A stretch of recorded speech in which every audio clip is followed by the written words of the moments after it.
Sir, আমার কাগজপত্র, মেধা সব কিছুই আছে, তাহলে আমার চাকরিটা কেন হবে না?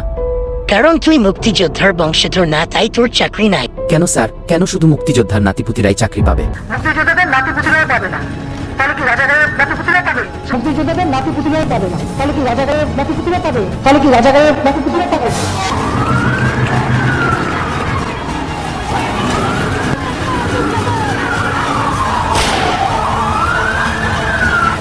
Breaking news, breaking news, breaking news.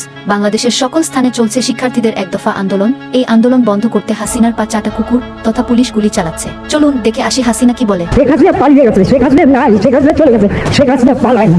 A few moment later, এই কাদেরকে তুই তাড়াতাড়ি হেলিকপ্টার নিয়ে আয়, আমাকে পালিয়ে যেতে হবে, না হলে দেশের মানুষ আমাকে পিটাতে পিটাতে পাছা লাল করে দিবে। তাড়াতাড়ি করে আগে আমি আমার স্বামী মোদির কাছে যাই।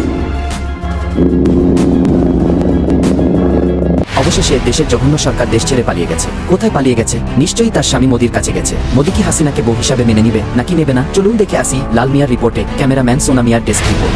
ও নরেন্দ্র মোদী, আমি আসছি গো। আমায় কি চিনতে পারছো? আমি তোমার বউ। তুমি কি এখন আমাকে তোমার বউ হিসেবে মেনে নিবে? মোদী, আমি কিন্তু তোমার বউ, আমাকে ভুলে যেও না। নেহি হাসিনা নেহি, এখন হাম তোকে আর বউ নেহি মানতা। কিউ কি তুই এখন সরকার নেহি, দূরে থাক, কাছে আসিস না।